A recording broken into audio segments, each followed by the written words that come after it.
साहिबन की सतनाम। तो आज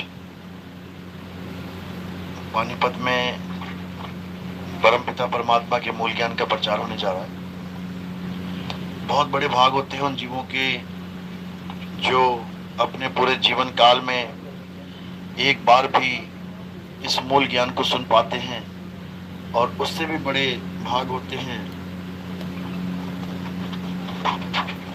उन जीवों के जो इस ज्ञान को थोड़ा सा भी समझ पाते हैं। क्योंकि सुनना आसान है, आए बैठे घंटा 2 घंटा सुन के चले गए, लेकिन इसको समझना बहुत मुश्किल होता है। समझना मुश्किल क्यों होता है? क्योंकि हमें पुराने जितने भी रीति रिवाज हैं, पुराने जितने भी बुजुर्ग हैं, हमारे कोई पंडित जी या हमारे कोई पुरोहित जी या कोई हमारे यहाँ कथा करने आते हैं, वो हमें ऐसा ज्ञान समझा के चले जाते हैं कि हमारा जो है मन उसमें लग जाता है, हमें रंग चढ़ जाता है उसका।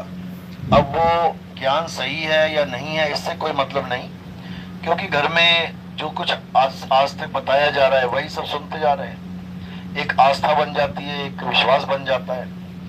अब उस विश्वास में अगर कोई विघ्न पड़ जाए, भले वो बात सत्य हो, लेकिन अगर तुम्हारे विश्वास पे प्रहार कर रही है तो तुम्हें वो अच्छी नहीं लगेगी। भले वो बिल्कुल सत्य है 101%, वो तुम्हें अच्छी नहीं लगती, तुम उस पर ध्यान नहीं देते, सुनकर भी अनदेखा कर देते हो।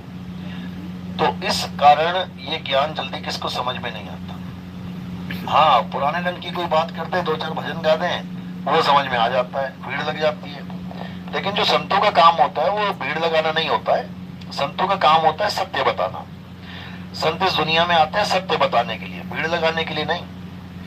पहली बात तो भीड़ लगती नहीं है उनके ज्ञान में। उनके ज्ञान को कोई बिरला ही समझता है। कबीर साहब समझा रहे हैं, लाखन में कोई समझ न पई है और कोटि मध्य जानेंगे, कहे कबीर सुनो भाई साधो हमें बिरले हंस पहचानेंगे। कहते हैं 1 लाख लोगों को सत्संग सुना दिया जाए तो कहते हैं उसमें समझ में नहीं आएगा किसी को भी। 1 करोड़ लोगों को सत्संग सुनाया जाए तब जाके 2, 4, 5, 10, 20 लोग जागेंगे कि हाँ बात तो सही है। तो ये ऐसा दुर्लभ सत्संग है, ये ऐसा सत्संग है जिसमें पुराना आपका सब खत्म कर दिया जाता है। यानी जो कुछ आप करते आ रहे हो, कुछ भी A to Z, दिया जलाने से लेके बड़े बड़े हवन यज्ञ तक, पूजा पाठ, तपस्या, जाप, मंत्र, जो कुछ भी तुम करते आ रहे हो, फोटो पूजा, कैलेंडर पूजा, बड़े बड़ी मूर्तियों की पूजा, ये सब खत्म कर देंगे। सब बिल्कुल कोरा कागज, एक भी चीज उसमें नहीं रहेगी पिछली इन्वॉल्व। जैसे 12वीं में आप पढ़ के जाते हो जब स्कूल से, तो कॉलेज में एक भी 12वीं क्लास की जो किताब है वो अलाउड नहीं है, तुम नहीं लेके जा सकते। तुम कहो ये भी तो पढ़ाई है, ये बेटा पढ़ाई है, लेकिन ये पिछली क्लास की पढ़ाई है, ये इस क्लास की पढ़ाई नहीं है। इसीलिए हम जो भी पढ़ाई पढ़ते हैं वो किताबें साइड में कर देते हैं, नई किताबें ले आते हैं, एकदम न्यू सिलेबस। इसी प्रकार ये जो मूल ज्ञान है, ये जो आत्म ज्ञान है, ये बिल्कुल न्यू सिलेबस है। इसमें पुराना कुछ भी नहीं चाहिए। ना राम जी चाहिए, ना श्याम जी चाहिए, ना हनुमान जी चाहिए। इसमें किसी की पूजा नहीं चाहिए, क्योंकि ये किसी की पूजा का पंथ है ही नहीं। ये ज्ञान किसी और की पूजा का ज्ञान नहीं है, ये ज्ञान अपनी आत्मा को जानने का ज्ञान है। इसलिए बड़ा अजीब लगता है लोगों को, यार अपनी आत्मा को जान के क्या करेंगे? बिल्कुल करेंगे। अरे कृष्ण जी ने युद्ध रुकवा दिया बीच में। अभी युद्ध देखो, दोनों पार्टियां खड़ी हैं लड़ने के लिए, युद्ध को बीच में रोक दिया, समय रोक दिया और ज्ञान दिया। कौन सा? आत्मा का ज्ञान दिया। तो आत्मा का ज्ञान देने की क्या जरूरत थी उनको? क्यों बार बार अर्जुन को कहते रहे, हे अर्जुन आत्मा अजन्मा है, नित्य है, शाश्वत है, पुरातन है। इस आत्मा को ना तो कोई काट सकता है, ना अग्नि जला सकती है, ना वायु सुखा सकती है। क्या मतलब है आत्मा का ज्ञान देने का? अरे तीर कमान उठाओ, लड़ो मरो आपस में। आत्मा आत्मा क्या लगा रखी है?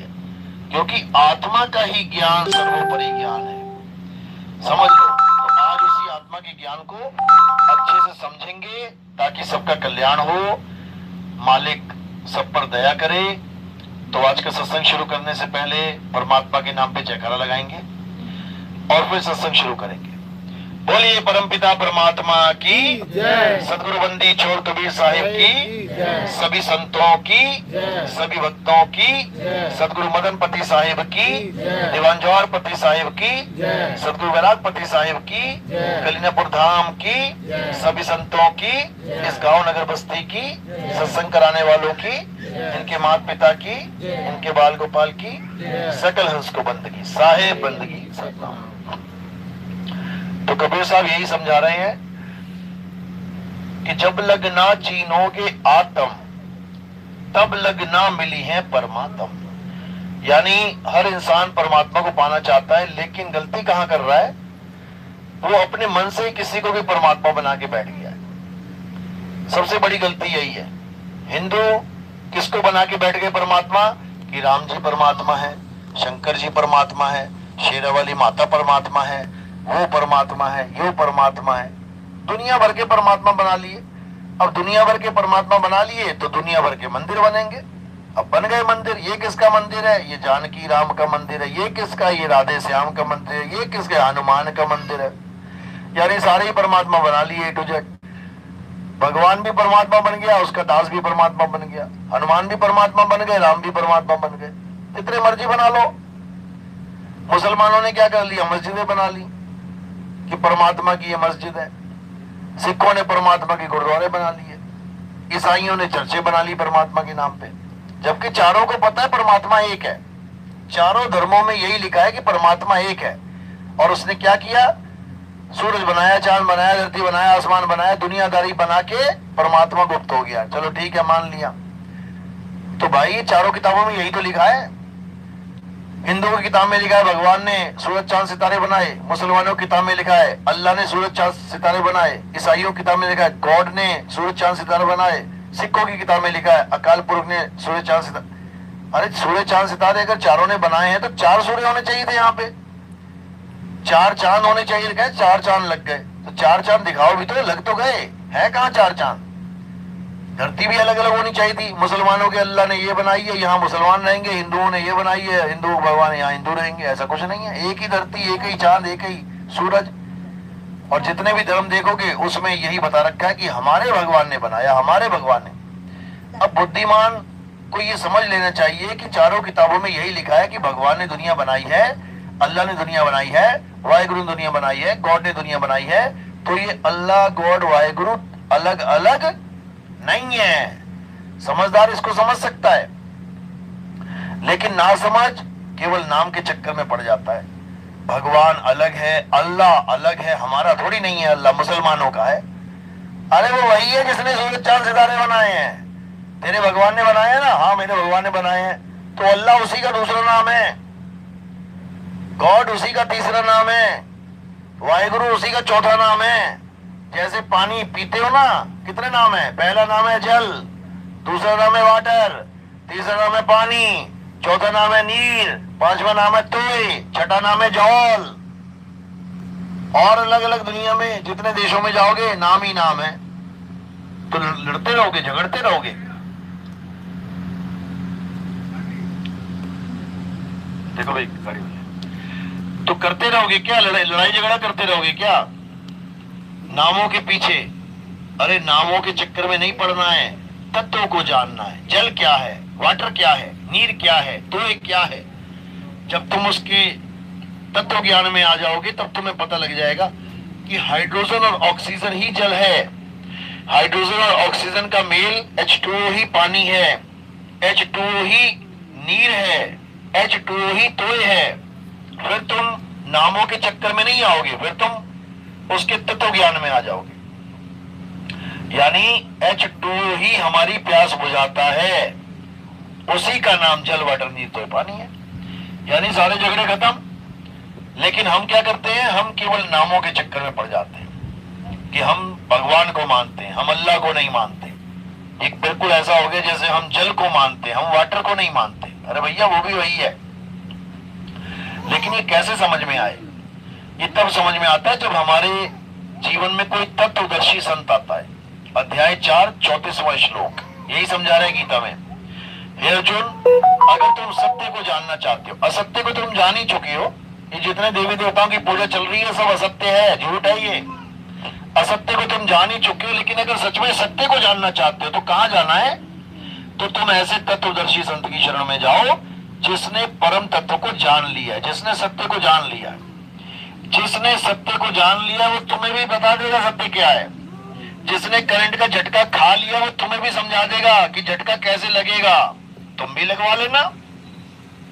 लेकिन जिसने कभी करंट का झटका खाया नहीं और केवल बातों में करंट करंट कह रहा है, वो ना तो तुम्हें कभी करंट का झटका लगवा सकता है, ना ही तुम्हें लग जाए तो बता सकता है कि ऐसा होता है, क्योंकि उसे खुद ही नहीं लगा, तुम्हारे वाला क्या बताएगा।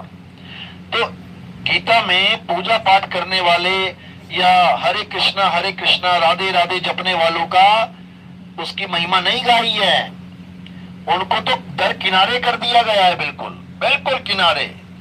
नहीं चाहिए ये लोग। कौन चाहिए? तत्वदर्शी संत चाहिए, जो तत्व का दर्शन करवाए, तत्व का भेद बताए। क्योंकि हे अर्जुन, मैं शरीर नहीं हूं, मैं ये शरीर नहीं हूं कि कोई मुझे समझे कृष्ण जी कैसे, 2 हाथ 2 पैर आंख नाक कान बाल खाल, ये मैं नहीं हूं। ये तो मेरा शरीर है, ये तो मैंने धारण किया है। जैसे ये कपड़े हैं, मैं कपड़ा थोड़ी नहीं हूं। आज कपड़े धारण किए मैंने, आज सफेद कर लिए, कल पीले, परसों गुलाबी, फिर संतरी, फिर नीले, फिर काले। मैं नहीं हूं रंग बिरंगा, मेरे कपड़े रंग बिरंगे हैं। इसी प्रकार ये आंख कान नाक ये क्या है? ये मेरे कपड़े हैं, ये मेरे कपड़े हैं, मैं नहीं हूं। तो मैं कौन हूं? हे अर्जुन, तू और मैं शरीर नहीं आत्मा है। मैं अजन्मा हूं, नित्य हूं, शाश्वत हूं। देखो क्या लिखा है उसमें, लेकिन कोई पढ़ता ही नहीं है, कोई समझता ही नहीं है, ना ही कोई बताने वाला मिलता है। तो बस वही घिसी पिटी जो रीति रिवाज है उसी को निभाते चले जाते हैं, पत्थर पूजते रहते हैं। पत्थर को भगवान मान लेंगे, लेकिन आत्मा को भगवान नहीं मान सकते। जिस आत्मा के कारण तुम पत्थर पूज रहे हो उसको तुम जानते नहीं हो। जो पत्थर एक दिन टूट जाएगा, मंदिर से उठा के बाहर पीपल के नीचे रख दिया जाएगा, उसको तुम भगवान मान बैठे हो। दिक्कत ये है। तो गीता में यही समझाया गया कि हे अर्जुन, इस दुनिया में 2 प्रकार के तत्व हैं, एक असत्य तत्व, एक सत्य तत्व। बस 2 ही चीजें हैं। अगर इन 2 चीजों को तुमने अच्छे से समझ लिया तो तुम्हारा जीवन सफल हो जाएगा। और इसको नहीं समझ पाए तो फिर 84 में जाने के लिए तैयार हो जाओ। इसके बाद तुम्हें कुत्ता बिल्ली हाथी घोड़ा बकरा इतने शरीर मिलेंगे, इतने शरीर मिलेंगे, और एक पर भी कपड़ा नहीं होगा, नंगे घूमोगे तुम। देख लो गाय घूम रही है नंगी, कहते 33 करोड़ देवी देवता है, फिर भी देखो कूड़े के ढेर पे कूड़ा खा रही है। क्यों नहीं रोक लेते 33 करोड़ देवी देवता? रोक ले उसको। समझो, कोई किसी को नहीं रोकता। ये सब कर्मों का खेल है, सब निकल जाएंगे यहाँ से, अपने अपने कर्मों के हिसाब से भुगतेंगे। कोई सूअर बन के नालियों में घूमेगा, कोई नहीं पहचानेगा ये मेरी कंपनी का सीईओ था। गंद खा रहा होगा वहां खड़ा होके, कोई नहीं पहचानेगा उसको, कोई नहीं पहचानेगा ये बहुत बड़ा मंत्री था, बाहर भौंक रहा हुआ कुत्ता बन के, कोई नहीं पहचानेगा ये मंत्री संतरी था क्या था। तो यही जन्म है। इसी जन्म में अगर आपने अपना सुधार कर लिया तो बात बन जाएगी, नहीं तो तुम्हें तुम्हारे बच्चे नहीं पहचानेंगे। तुम बाहर गाय बन के खड़ी हो जाओगी भीख मांगने के लिए, रोटी दे दो, डंडा मार के भगा देंगे, पानी फेंक देंगे ऊपर, निकल यहाँ से। तुम्हारी माँ होगी वो, लेकिन शक्ल बदल दी काल भगवान ने, माया ने, नहीं पहचान पा रहे हो। तो इसी प्रकार ये बहुत बड़ा माया जाल है, अभी तुम्हें नहीं समझ में आ रहा है। ये तब समझ में आता है जब हम किसी संत की शरण में आते हैं, वो बताता है हमें क्या माया जाल है। तो कबीर साहब यही समझा रहे हैं कि गुरु मेरे सभी बड़े अपनी अपनी ठौर, शब्द विवेकी पारखी सो माथे का मोर। कहते गुरु तो अच्छी बात है, तुमने बना लिया, जरूर बनाओ। किसी ने रामपाल जी को बना लिया, किसी ने राधा स्वामी को बना लिया, किसी ने निरंकारी को बना लिया, किसी ने जय गुरुदेव को बना लिया, किसी ने धंधन सतगुरु बना लिया, किसी ने शेषो राम अस्थाना बना लिया, किसी ने फलाना बना लिया, किसी ने ठिकाना बना लिया, सारे बना लिया, अच्छी बात है। गुरु बनाना चाहिए। गुरु से क्या होगा? ज्ञान होगा, तुम्हें कुछ ना कुछ तो होगा ही। ABCD तो आएगी कम से कम, नहीं PhD होगी तो, लेकिन उससे कल्याण हो जाएगा ऐसा नहीं होगा। कल्याण तो उसी से होगा जो पूरा गुरु होता है, जो सतगुरु होता है। और उसकी पहचान क्या होती है? उसकी एक पहचान बताई गई है, ऐसे ही नहीं किसी को भी सतगुरु बना लो तुम। नाम देने वाले को, नाम जपवाने वाले को गुरु कहते हैं, गुरु। और नाम छुड़वाने वाले को सतगुरु कहते हैं, वो सतगुरु है। पूजा पाठ कराने वाले को गुरु कहते हैं, और पूजा पाठ छुड़ाने वाले को सतगुरु कहते हैं। समझ लो, दुनिया की सुख सुविधाएं दिलवाने वाले को गुरु कहते हैं, जो लालच देते हैं, मेरे पास आ जाओ ऐसा हो जाएगा, मेरे पास आ जाओ वैसा हो जाएगा। जो दुनिया को जुड़वा देते हैं वो सतगुरु होते हैं। वो दुनिया के साथ कनेक्शन नहीं जुड़वाते तुम्हारा कि मेरे पास आ जा, तुझे खुशियां मिल जाएंगी, ऐसा हो जाएगा। कितने दिन की खुशियां हैं, कितने दिन की खुशियां मिल जाएंगी। मेरे पास आ जा, तेरी उम्र लंबी हो जाए, कितनी लंबी कर देगा उम्र, कितनी हो जाएगी? 200 साल कर देगा क्या? कर दे 200 साल। ये सब माया जाल है, इन चक्करों में कभी नहीं पड़ना चाहिए। कबीर साहब तो यहां तक कहते हैं, जीना तो थोड़ा भला जो मुख में हो सतनाम। कहते हैं अगर सतनाम है तुम्हारे पास तो जीवन तो थोड़ा सा बहुत है। तो लेकिन अज्ञानता के कारण जीव नहीं समझ पाता कि कौन सतगुरु है और कौन एक नॉर्मल गुरु है। इसकी पहचान क्या बताइए कि सोई गुरु पूरा कहावे, 2 अक्षर का भेद बतावे, एक छुड़ावे एक लखावे, तब प्राणी निज घर को जावे। यानी पूरा गुरु कौन होता है? जो 2 प्रकार के अक्षरों का भेद बताता है। 2 प्रकार के अक्षर कौन से? एक 52 अक्षर और एक आदि अक्षर। 52 अक्षर क्या होता है? जो इंसानों ने बनाए हैं, अ आ इ ई उ ऊ का खा गा गा, ये सारे A B C D E F G, ओड़ा एड़ा इड़ी अलिफ बे ते पे, ये सारे अक्षर किसने बनाए हैं? इंसानों ने। और सारे भगवानों के नाम भी इसी इंसान के बनाए अक्षरों से ही पैदा हुए हैं। राम का नाम कैसे पैदा हुआ? जब या रा ला वाली लाइन बन गई तो रा उठा लिया, पा फा बा भा मा वाली लाइन बन गई, मा उठा लिया। अगर रा और मा 2 अक्षर की खोज ना करता ये इंसान, बताओ राम नाम कैसे आ जाता? नहीं आता। तो ये राम नाम भी कैसे आया है? 52 अक्षरों से। ये हरे कृष्णा कैसे आया है? 52 अक्षरों से। ये अल्लाह अकबर कैसे आया है? 52 अक्षरों से। ये गॉड ईसा नाम आया है 52 अक्षरों से। ये वाहेगुरु वाहेगुरु अकाल पुरुष सत श्री अकाल नाम आया है 52 अक्षरों से। यानी इस दुनिया में जितने भी नाम आ रहे हैं वो 52 अक्षरों से ही आ रहे हैं। तो ये 52 अक्षर किसने बनाए हैं? इंसान ने। तो ये नाम कैसे हो गए? Man made name. ये इंसानों के द्वारा बनाए गए, मैन मेड है। और जो परमात्मा का असली नाम है वो सेल्फ, वो सेल्फ मेड है। मेड कहने में लग रहा है लेकिन वो मेड नहीं है, वो सेल्फ मेड यानी स्वयं से उत्पन्न है। स्वयं से उत्पन्न भी कहने में आ रहा है, वो स्वयं से है, यानी वो किसी से पैदा नहीं होता, उसको कोई बना नहीं सकता। तो उसी की महिमा सब संतों ने गाई है जो अजन्मा है। गीता में भी यही बोला है, हे अर्जुन आत्मा अजन्मा है, आत्मा को कोई पैदा ही नहीं कर सकता। और जो जीव दिखाई देते हैं इतने सारे, ये कहां से आ गए? ये प्रकट होते हैं, ये प्रगटे हैं। जीव शिव सब प्रगटे, वह ठाकुर वह दास। जीव भी पैदा नहीं होता कि कोई कहता जीव पैदा होता, जीव भी पैदा नहीं होता है, भूल जाओ। ये प्रकट होते हैं, काया में प्रकट होते हैं।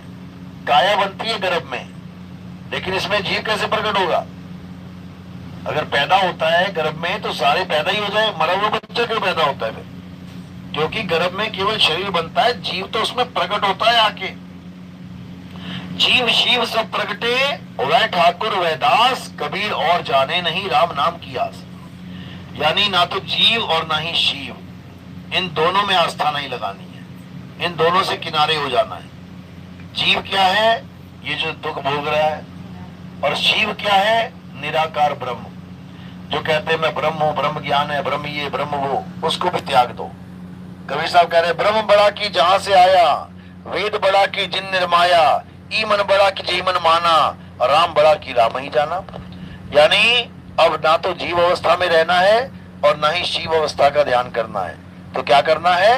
अब पीव अवस्था को जानना है। बहुबंधन में बांधे एक बेचारा जीव, पर क्या बल छूटे आपने जो न छुड़ाए पीव। यानी अब पीव अवस्था को जानो, जीव से पीव हो जाओ। गरीबदास जी कह रहे हैं कोटि तो ब्रह्मा भय कोटि भय ईश, साहिब तेरी बंदगी से जीव होए जगदीश। यानी ये जीव ही पीव हो जाएगा, लेकिन तब होगा जब तुम्हें बंदगी सही मिल गई। अगर बंदगी सही नहीं मिली, यानी भक्ति सही नहीं मिली, तुम शंकर जी को पूजते रह गए, तुम राम जी को पूजते रह गए, तुम माता की पूजा करते रह गए, तुम अल्लाह को पूजते रह गए, तुम वाहिगुरु को पूजते रह गए, तुम गॉड को पूजते रह गए, तुम किसी और को पूजते रह गए, तो तुम्हें बंदगी नहीं मिली है। असली बंदगी क्या होती है? असली बंदगी होती है खुद को पहचानना। गीता में कहते हैं हे अर्जुन, जब तक ये जीव अपनी आत्मा को नहीं जान लेता तब तक ये परमात्मा को नहीं प्राप्त कर सकता। अपनी आत्मा के दर्शन ही परमात्मा के दर्शन हैं। अपने शुद्ध स्वरूप को जान, अपने आत्म स्वरूप को पहचान। कौन पहचानेगा? जीव। तो ये जीव जब अपनी आत्मा को पहचान लेगा तब यही परमात्मा हो जाएगा, क्योंकि आत्मा सो परमात्मा, जीव सो परमात्मा नहीं है। जीव सो परमात्मा नहीं है, आत्मा सो परमात्मा है।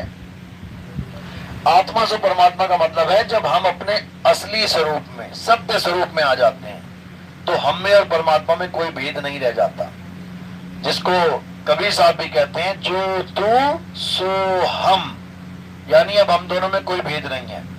इसको नामदेव जी भी कहते हैं तो ही मोही, मोही तो ही अंतर कैसा।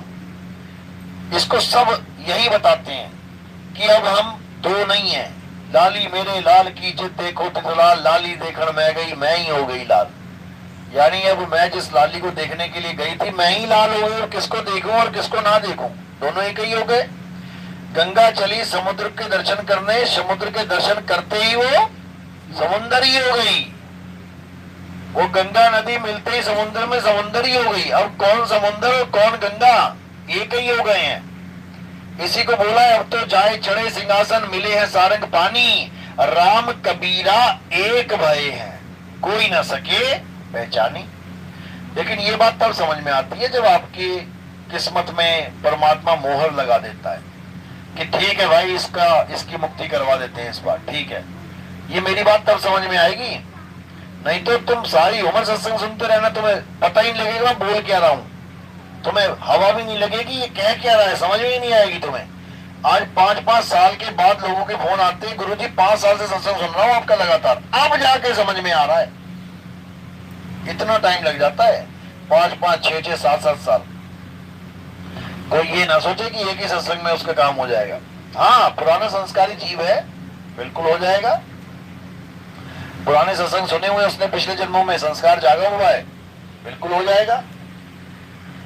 तो ये तभी होता है जब मालिक की मौज होती है, मालिक की कृपा होती है, बंदी छोड़ की दया होती है। और जब ये हो जाएगा तो सत्य सत्य का निबेड़ा हो जाएगा। नीर शीर का करे निबेड़ा और कहे कबीर सुहंस है मेरा। सत्य पता लग गया क्या है, असत्य पता लग गया क्या है। अब क्या करना है, एक छुड़ाए, असत्य को छोड़ देना है। ये सारे देवताओं की पूजा पाठ छोड़ देना है। देखो क्या लिखा है, अध्याय 7 23वां श्लोक। हे अर्जुन, जो देवी देवताओं की पूजा करते हैं वो अल्प बुद्धि जीव हैं, उनकी छोटी अकल होती है। क्यों? क्योंकि देवी देवता की पूजा करने वाले देवलोक को चले जाते हैं, पितरों की पूजा करने वाले पितरलोक को चले जाते हैं, भूत प्रेतों की पूजा करने वाले भूत प्रेतों के लोक में चले जाते हैं। ये लोग कभी मुझे प्राप्त नहीं कर सकते। मुझे प्राप्त का मतलब ये नहीं कि मेरे लोक में चले जाएं ये लोग, गोलोक में, वहां भी नहीं जाना है। वहां भी सुदामा गया था गोलोक में, सोचा था मेरी मुक्ति हो जाएगी, राक्षस बन के आ गया वहां से, राधा ने श्राप दे दिया उसको। यानी कोई भी लोक किसी के लिए भी सेफ नहीं है, भूल जाओ। तुम कार्डों पे लिखवा रहे हो मेरी माँ का स्वर्गवास हो गया, मेरी बहन का स्वर्गवास हो गया। स्वर्ग में कौन रहता है? राजा कौन है स्वर्ग का? इंद्र है। उसका क्या काम है? ये बहन बेटियों को भेज देना ऋषियों के पास, कोई भक्ति कर रहा हो उसके पास भेज देता, जाओ इसके साथ भोग करो और इसकी सारी भक्ति खत्म करो। ये काम है देवताओं के राजा का। बहुत अच्छा काम है क्या ये? बहुत बढ़िया है। कौन कौन जाना चाहता है? ये करवाएगा ना तुमसे, यही काम है उसका, ताकि उसकी गद्दी ना छिन जाए। नीचे कोई भक्ति करता है तो इंद्र का आसन डोलने लग जाता है। क्यों? क्योंकि वो इंद्र ही बनेगा आके, मुक्ति तो मिलेगी नहीं। तो भगवान क्या करेंगे? उसको इंद्र बना देंगे। सुख भोग भाई तू, लड़कियां वड़कियां नाचेंगे और बढ़िया आराम से सोमरस पियो और मजे करो। तो ये अगर करना है तो यहाँ भी बहुत कुछ है, वहां इंद्र बनने की जरूरत नहीं है, यहाँ भी बहुत सी नाच रही है, देख सकते हो जाके। लेकिन ये भक्ति क्षीण करने के लिए, यानी भक्ति तुम्हारी खत्म करने की एक साजिश है। बड़े बड़े ऋषि मुनियों की भक्तियां नष्ट कर दी गई हैं ऐसे, क्योंकि ये भक्ति ही नाशवान है, इसलिए नष्ट हो जाती है। लेकिन जो सत भक्ति है वो नाशवान नहीं है। सत भक्ति की जो आपको जो फल मिलेगा उसका, वो भी नाशवान नहीं है। सत भक्ति क्या है? आत्मा की भक्ति। जब आप आत्मा की भक्ति करोगे तो आपको क्या प्राप्त होगा? आत्मा प्राप्त हो जाएगी। अब आत्मा नाशवान है क्या? बिल्कुल नहीं है। आत्मा की भक्ति करने के बाद आप आत्मा ही हो जाओगे। और एक बार आत्मा हो गए तो नैनम छिंदंती शस्त्राणी नैनम दहती पावका। फिर तुम्हें ना तो कोई जला पाएगा, ना कोई काट पाएगा, ना कोई मार पाएगा। तो तुम्हारे लिए स्वर्ग नरक वाला खेल खत्म हो गया। जब तुम आत्मा ही हो गए तो नरक में कैसे जाओगे बताओ? तुम्हें आग जला नहीं सकती, नरक की आग का क्या करोगे? भुट्टे सेक के खाओगे वहां पे, क्या करोगे उस आग का? सोचो, जब तुम्हें जला ही नहीं सकती तो क्या करना उस आग का? वो यूजलेस है तुम्हारे लिए। यानी अब तुम्हें कहीं जाने की जरूरत नहीं। जब तुम आत्मा ही हो गए, अगर आग जला नहीं सकती तो पानी तुम्हें गीला नहीं कर सकता, तो तुम क्या पियोगे वहां बैठ के? जब वो गीला ही नहीं कर सकता, कुछ पिया जाता है गला गीला करने के लिए, जब आत्मा को गीला ही नहीं कर सकता पानी, तो क्या करोगे सोमरस पी के वहां पे? तुम्हें पता ही नहीं लगेगा कुछ भी। कहने का मतलब आत्मा हर चीज से निर्लेप हो जाती है। आत्मा को किसी चीज की जरूरत नहीं है। आत्मा को सांसों की जरूरत नहीं है। बिना सांसों के आत्मा जिंदा है। सांसों से कौन जिंदा है? शरीर। सांस किसके लिए जरूरी है? शरीर के लिए, आत्मा के लिए थोड़ी नहीं कि आत्मा भी सांस ले रही है उसके बाद ऑक्सीजन लगानी पड़ रही है आत्मा को भी। ऐसा कुछ नहीं है। आत्मा अजन्मा है, नित्य है, शाश्वत है। आत्मा 5 तत्वों से न्यारा है। जब 5 तत्व पैदा भी नहीं हुए थे तब भी आत्मा था, है और रहेगा। उसी आत्मा को जानना है, क्योंकि वो आप ही हो और कोई नहीं है। तू सिमरन किसका करे? तू ही है, आपे आप। अपने आप को भूला बैठा है। कभी अपने आप को लड़की समझ रहा है, कभी लड़का समझ रहा है, कभी बच्चा समझ रहा है, कभी बूढ़ा समझ रहा है। ये एक सपने की तरह खेल चल रहा है। सपने में हमें आदमी औरत बना दिया गया है। असल में हम आदमी औरत बच्चा बूढ़ा जवान नहीं है। हम क्या है? आत्मा। तो एक ऐसा सपना आ गया जिस सपने में आदमी बन गए, औरत बन गए, सब कुछ बन रहे हैं। कुत्ता, बिल्ली, हाथी, घोड़ा, ये सब संसार एक सपना ही है। शंकर जी ने बोला भी एक जगह, कहते उमा कहो मैं अनुभव अपना, सत हरि भजन जगत सब सपना। अब जगत सपना है, बता भी रहे हैं, लेकिन सपने में भी ऐसे जी रहे हैं जैसे बिल्कुल असलियत हो। शादी भी कर ली, बच्चा भी हो गया है, भक्ति भी कर रहे हैं, राक्षसों का वध भी कर रहे हैं, ये भी कर रहे हैं, वो भी कर रहे हैं। तो सपने में ऐसे जीवन जी रहे हैं जो बिल्कुल रियलिटी है, और सपने वालों से ही अपनी पूजा भी करवा रहे हैं। बताओ, सपने में जब भगवान सपने में दिख रहा है वो भी तो सपना ही है। राम जी दिख रहे हैं जगत में, जगत में तो सपना है। जब जगत सपना है तो जगत में दिखने वाली चीजें भी तो सपना ही है। ये मोबाइल सपने में दिख रहा है हम लोग, ये सत्संग सपने में चल रहा है, ये ईंट पत्थर, ये भट्टे, ये नौकरी, दुकान, मकान, ये सब सपने में है। ये मंदिर, मस्जिद, गुरुद्वारे सपने में है, क्योंकि जगत सब सपना। तो राम जी, कृष्ण जी, हनुमान जी, ये सब भी तो सपने में ही आ गए। ये भी तो सपने में दिखाई दे रहे हैं। यानी जगत सब सपना, यानी जगत झूठ है। जगत झूठ है तो ये सब भी झूठ है, ये सब भी झूठ है। फिर सच क्या है? अब सच जानना है तो हमारा सत्संग आता है, ये सच या वो सच, बस इतना लिख देना, ये सच या वो सच। हमारा सत्संग आ जाएगा, उसको सुन लेना, तुम्हें पता लग जाएगा सच क्या है। ना ये सच ना वो सच। तो क्या है सच? आत्मा ही सच है। आत्मा के अलावा और कुछ सच नहीं है। आत्मा है तो सपना देख रहे हो, आत्मा नहीं होगी सपना भी नहीं देख पाओगे। आत्मा है तो मंदिर, मस्जिद, गुरुद्वारे जा रहे हो, आत्मा ने शरीर छोड़ दिया, रास्ते में टपक जाओगे, गिर जाओगे, कोई उठा के लेके जाएगा, फिर तुम नहीं जा सकते। आत्मा है तो तुम्हें पूरा प्यार मिल रहा है घर में, मेरा बेटा, मेरी बेटी, मेरी बीवी, मेरा पति। और जैसे ही आत्मा ने शरीर को छोड़ दिया, अरे भैया भूत बन गई है, ले जाओ इसको, कहो 2-4 महीने रोक ले अपने साथ, कमरे में रख ले इसको। अरे ना भैया, एक रात में रोक सकता है इसको मैं। यानी आत्मा है तो सारी उम्र गुजार लेंगे तुम्हारे साथ लोग प्यार करते हुए। आत्मा नहीं है तो एक रात नहीं गुजार पाएंगे तुम्हारे साथ, कहीं चुड़ैल बन के चिपक जाएगी भाई। उसके बाद मंत्र लगवाते फिरेंगे, घर में आ ना जाए, घोड़े की नाले लगवाते फिरेंगे, पिताजी वापस ना आ जाएं। बूढ़ा बूढ़ी मर गए, उनके कपड़े उपड़े, उनके तकिए वकिए सब फेंक देते हैं, लेकिन उनका मकान नहीं फेंकते, उनकी दुकान नहीं फेंकते, उनकी कार नहीं फेंकते, उनके सोने के जेवर नहीं फेंकते, उनकी अंगूठी नहीं फेंकते, सब कुछ रख लेते हैं। वो कपड़े ही ज्यादा थे क्या? उससे ज्यादा मोह था उसको क्या? वो अपनी सोने की चूड़ियां लेने आ रही है तेरी सास, लग जाएगा पता तुझे। तो कहने का मतलब ये है, ये सब भरम जाल है भाई, कहां चक्रों में पड़े हो। आत्मा को जानो, आत्मा ही सत्य है। कृष्ण जी ने यही समझाया कि हे अर्जुन, आत्मा को समझ। अध्याय 3 17वां श्लोक क्या कह रहे हैं? 17 से पहले पढ़ोगे, 14, 15, 16, उसमें क्या लिखा है कि हे अर्जुन, जो देवी देवताओं की पूजा नहीं करते हैं, यानी जो इस संसार में आ गए हैं और भगवान या किसी भी देवी देवता में श्रद्धा नहीं रखते हैं, किसी गुरु से श्रद्धा नहीं रखते हैं, उनका जीवन बताया जा रहा है। यानी कि एक नास्तिक का जीवन जीते हैं, उनके लिए बताया जा रहा है कि जो लोग देवी देवताओं की पूजा नहीं करते हैं, हवन यज्ञ नहीं करते हैं, बचा हुआ अन्न प्रसाद के रूप में ग्रहण नहीं करते हैं, वो सब पापी जीव हैं।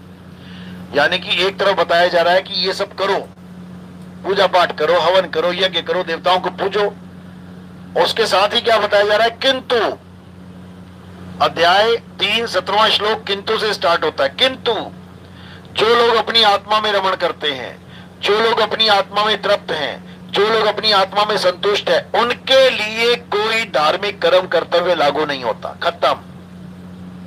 यानी उनके लिए कोई देवी देवताओं की पूजा, हवन, यज्ञ, पूजा पाठ, दिया, अगरबत्ती कुछ नहीं, कोई मंत्र जंतर जाप कुछ नहीं, कोई पूजा पाठ कुछ नहीं, कुछ भी नहीं, कोई यात्राएं करनी है कुछ नहीं करना, कोई परिक्रमा करनी है कुछ नहीं करना, तीर्थ मूर्त सब खत्म, केवल एक चीज का ज्ञान हो जाने पर, और वो क्या है, आत्मज्ञान। आत्मज्ञान हो गया, तुम्हारी सारी दौड़ खत्म।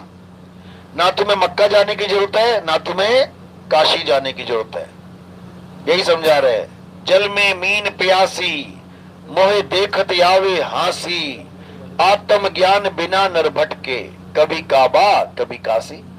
मुल्ला जी काबा की तरफ भाग रहा है, क्यों, अल्लाह चाहिए। अरे अल्लाह तेरे अंदर विराजमान है। हिंदू काशी की तरफ भाग रहा है, फिर वहां ठग मिल जाते, कपड़े चोरी करके ले जाते, भाई नंगा घूम रहा होता, भैया पैसा दे दो वापस आना है घर। बता, यही होता है। हरिद्वार जाते हैं लोग, बैग टांग देते हैं, वहां पे नहाने जाते हैं, एक डुबकी मारते, बाहर देखते बैग ही नहीं है, गायब हो गया। बताओ, फिर भीख मांगेंगे, भैया घर वापसी करना है, 50 रुपया दे दो। तो ऐसा भगवान ढूंढोगे तो यही हाल होगा। वो असल में भगवान कहाँ है, वो तुम्हारी आत्मा में विराजमान है। कैसे विराजमान है, जो तिल माही तेल है, तिलों का भंडार भरा है तुम्हारे घर में, लेकिन तेल ढूंढने के लिए तुम गली नंबर 4 में घूम रहे हो, गली नंबर 8 में घूम रहे हो, तो तुमसे बड़ा बेवकूफ कोई नहीं है। जीव तिल माही तेल है और जीव चकमक में आग। अब पत्थर यहां टकराएगा तो आग कहां होगी, काशी में जलेगी क्या, या कहीं केदारनाथ में जलेगी आग। यहां पत्थर टकरा रहे हो तो यहीं जलेगी। यहां तिल पड़ा है तो यही है तेल भी, यहां दूध पड़ा है तो घी भी यही है, यहां हिरण खड़ा है तो कस्तूरी भी यही है। तो कह रहे हैं ज्यो तिल माही तेल है, ज्यो चकमक में आग, तेरा साईं तुझ में है, जाग सके तो जाग। यानी जो जाग जाता है उसको समझ में आ जाता है। कह रहे ना कृष्ण जी, हे अर्जुन, हाँ मैं परमात्मा हूं, जैसे तू भी परमात्मा है। मैं जाग चुका हूं और तू जागा नहीं है, बस इतना सा खेल है। जो जाग जाएगा वो पार हो जाएगा, जो नहीं जागेगा वो फिर 84 का आहार हो जाएगा, फिर हर जगह उसको मौत के मुंह में जाना पड़ेगा। तो यही कबीर साहब समझा समझा के थक गए, लेकिन इन रब के बंदों के पल्ले बात नहीं पड़ी। तो कबीर साहब बार बार एक ही बात को दोहराते हैं कि गुरु तो करो, लेकिन पूरा गुरु करो। उसकी पहचान क्या है, कहते कहें कबीर अक्षर दो भाग, होगा खसम तो लेगा राग। ऐसा गुरु करो जो 2 प्रकार के अक्षरों का ज्ञान दे दे, एक आदि अक्षर और एक 52 अक्षर। 52 अक्षर को छुड़वा दे, आदि अक्षर को लखा दे, अज्ञान को छुड़ा दे, ज्ञान को लखा दे, असार को त्याग दे और सार को पकड़वा दे। बोल भी रहे हैं, सतगुरु ऐसा चाहिए जैसा सूप सुहाए, और सार सार तो गही रहे, थोता दे उड़ाए। अब थोता है क्या, जब तक ये नहीं पता तब तक थोते से दिल लगा रहेगा। तो गीता में क्या कहते हैं, अर्जुन, हे अर्जुन, जो थोथा ज्ञान है यानी असार है, वो क्या है, वो हर वो चीज है जो बदल जाती है। इस संसार में जो चीज बदल रही है वो असार है, जो चीज पैदा हो रही है और मर रही है असार है, जो सदा एक सी नहीं रहती वो असार है, उसको त्याग। जैसे पीपल का पेड़ देखो, अभी लगाओ, बीज लगाया, आज छोटा सा हुआ, धीरे धीरे बढ़ने लग गया, बदल रहा है रोज, असार। इसकी पूजा करोगे तो असार की पूजा चल रही है। तुलसी देख लो, तुलसी आज हरी भरी है, 10 दिन पानी नहीं डाला, पीली हो गई, असार है। यानी जो बदल जाए, जो एक जैसी ना रहे, वो असार है, उसकी पूजा नहीं करना है। मंदिर ले लो, आज बड़ा सुंदर है, कल को भूकंप आया, दरारें पड़ गई, टूट गया, असार है। आज मूर्ति ले लो, बड़ी पूजा हो रही है, थोड़ी सी खंडित हो गई, उठा के पंडित जी ने नदी के किनारे रख देनी है, असार है। असार का मतलब यानी जो सदा एक रस नहीं रहता, अखंड नहीं है। लेकिन जो परमात्मा है वो अखंड है, वो खंडित नहीं होता, वो सदा एक सा रहता है। और वो क्या चीज है, वो हमारा असली स्वरूप है।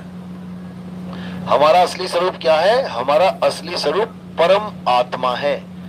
और हमारा अज्ञानता वाला स्वरूप क्या है? वो जीवात्मा है।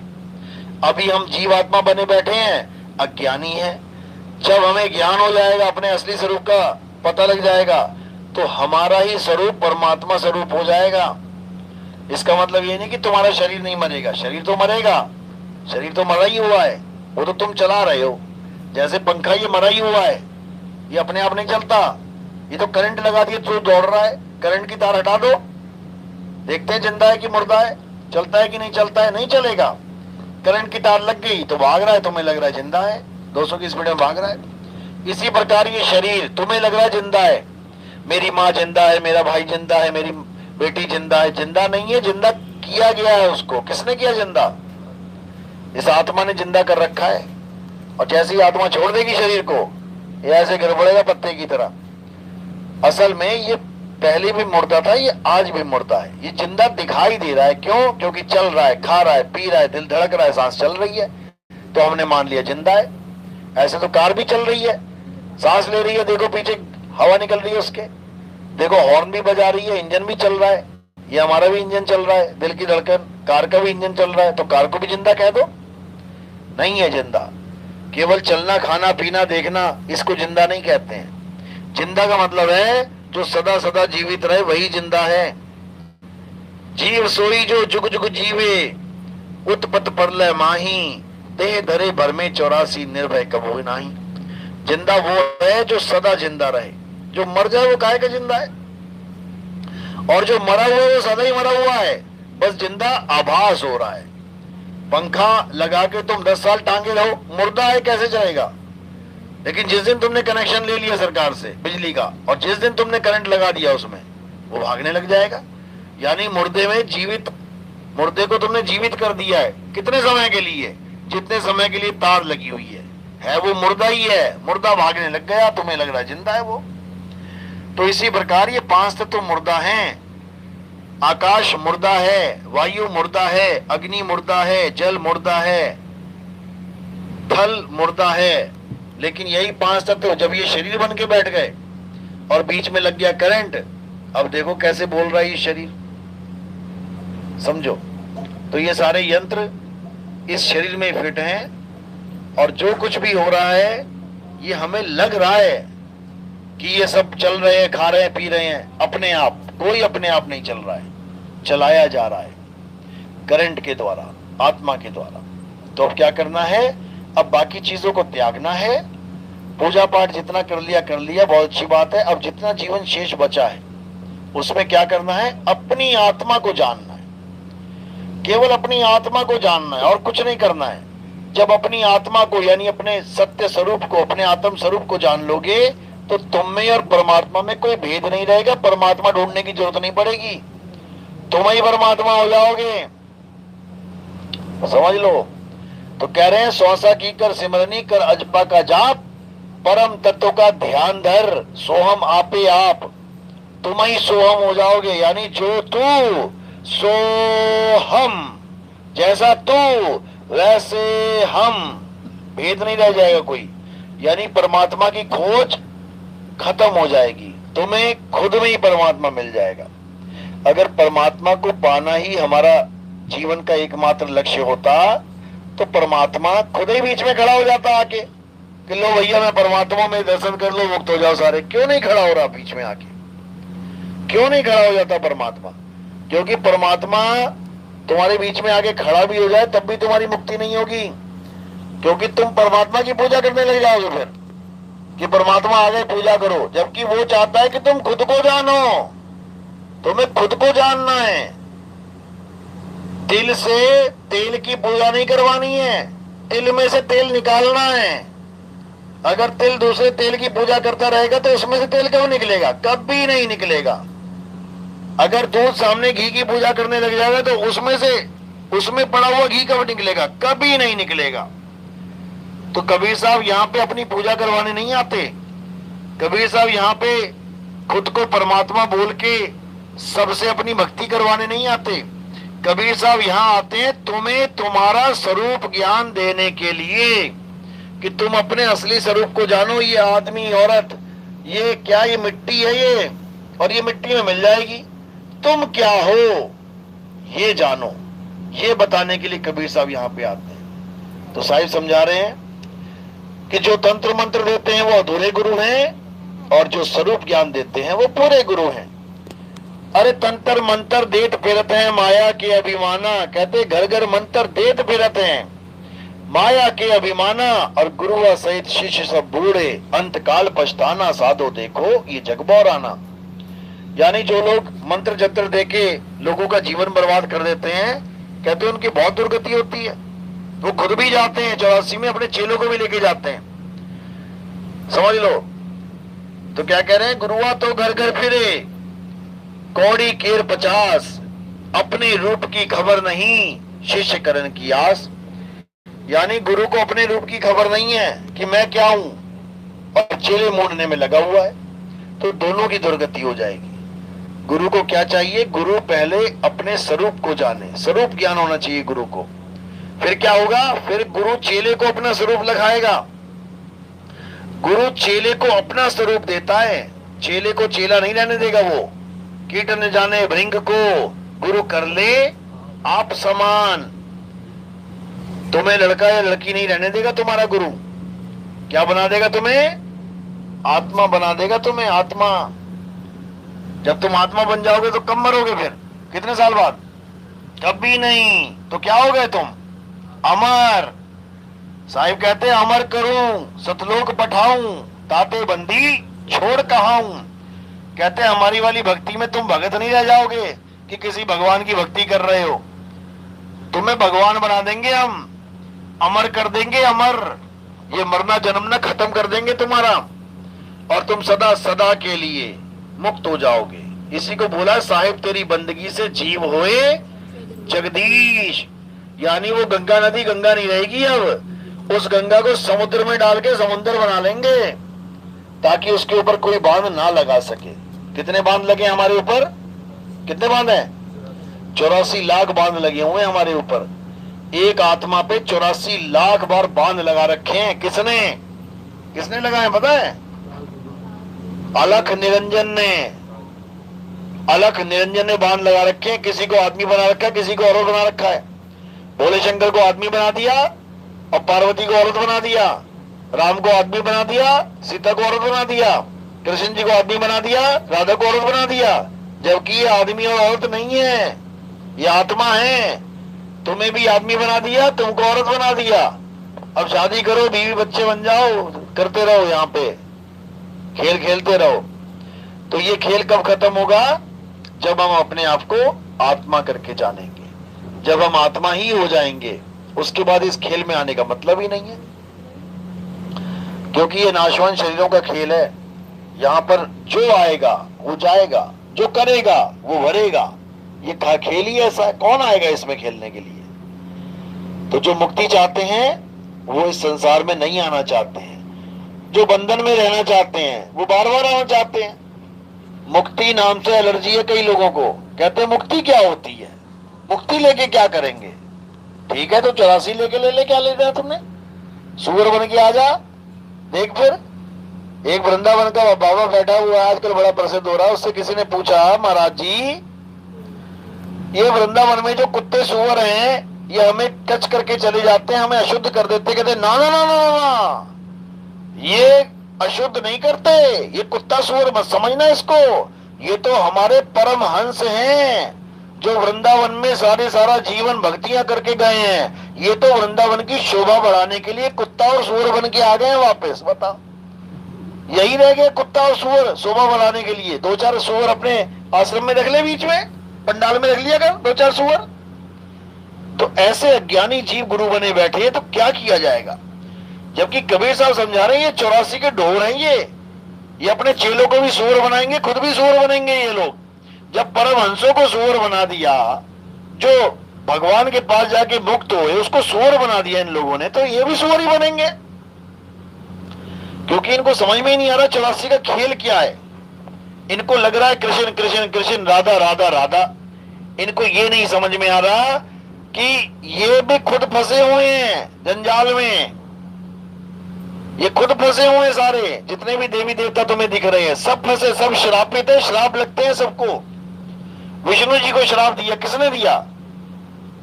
नारद मुनि ने श्राप दिया। क्या श्राप दिया?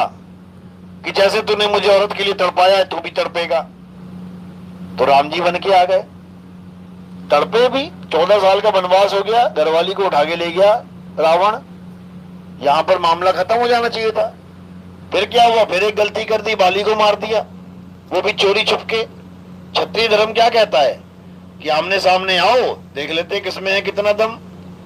और दो भाई लड़ रहे हैं आपस में, निहत्थे गुत्थम गुत्था, बीच में से तुम आके एक तीर मार दो उसको, तो फाउल हो गया। फाउल हो गया तो फिर दिक्कत है भाई, फाउल हो गया तो पेनल्टी तो होगी। तो मरते मरते बाली ने क्या श्राप दे दिया? कहता जैसे तुमने मुझे मारा है मैं भी तुम्हें मारूंगा। फाउल किया है तुमने, तुम सामने आ जाते मेरे, देख लेते तुम कौन से राम हो। मुझे वरदान मिला है कि आधी ताकत मेरे अंदर आ जाएगी सामने वाले की। मैं भले 1 रुपया हूं, मेरे सामने 100 रुपए वाला भी आ गया ना तो उसका 50 रुपया इधर आ जाएगा। तो कितने हो गए? 51 हो गए। 50 वाले को धो धो के मारूंगा फिर मैं। इसीलिए रावण को 6 महीने तक बगल में दबा के रखा था उसने, बाली ने।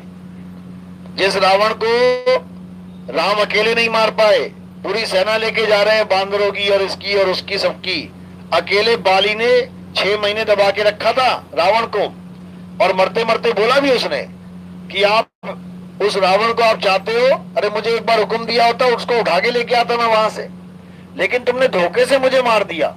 ये तुमने बहुत बड़ा अन्याय किया है, तुमने मर्यादा खंडित की है। अब आप मर्यादा पुरुषोत्तम नहीं रहे हो। अब मैं आपको श्राप देता हूं कि मैं भी तुम्हें ऐसे ही कत्ल करूंगा। तो क्या हुआ फिर? कृष्ण जी बन के आना पड़ा। फिर कृष्ण जी के पैर में तीर मारा उस बाली ने आके। तो ये देवी देवता जितने हैं ये तो खुद अपने भोग भोग रहे हैं, श्राप खा खा के भोग रहे हैं। वो कौन है जिसको श्राप लग नहीं सकता? कौन है वो जिसको सारे दुनिया के ऋषि मुनि खड़े होके, सारे भगवान खड़े होके श्राप दे दें कि मर जा, लेकिन मर नहीं सकता? वो कौन है? वो आत्मा। दे दो श्राप। आत्मा को कोई मार के दिखाए, माई का लाल इस दुनिया में कोई नहीं मार सकता। बल्कि सब यही समझा रहे हैं कि आत्मा अजन्मा है, नित्य है, शाश्वत है। गीता में ये नहीं कह रहे कि हे अर्जुन मैं चाहूं तो आत्मा को भी मार सकता हूं। एक जगह भी दिखाओ तो लिखाओ, कहीं पे किसी ग्रंथ में भी लिखाओ, दुनिया के किसी ग्रंथ में कि आत्मा मर जाती है। गुरुवाई छोड़ देंगे हम। आत्मा अजन्मा है, जो कभी पैदा ही नहीं हुआ, मरेगा कैसे? वो सदा सदा से था, है और रहेगा। उसी आत्मा को जानना है। कौन जानेगा? ये जीव जानेगा। और जब ये जीव उस आत्मा को जान लेगा तो ये मुक्त हो जाएगा। इसको किसी शरीर में आने की जरूरत नहीं। शरीरों का खेल खत्म हो जाएगा, जन्म मरण का रोग खत्म हो जाएगा और ये सदा सदा के लिए आत्मदेव में लीन हो जाएगा। तब इसकी मुक्ति हो जाएगी और ये अमर हो जाएगा। अमर। समझे बात समझ में आ रही है? अच्छी बात है। चलो 1 घंटा हो गया, बहुत है। चलो ठीक है, आज का सत्संग यही समाप्त करते हैं। थोड़ा गला भी खराब है, आगे भी करना है, वरना यहीं के होके रह जाएंगे। चलो बोलिए।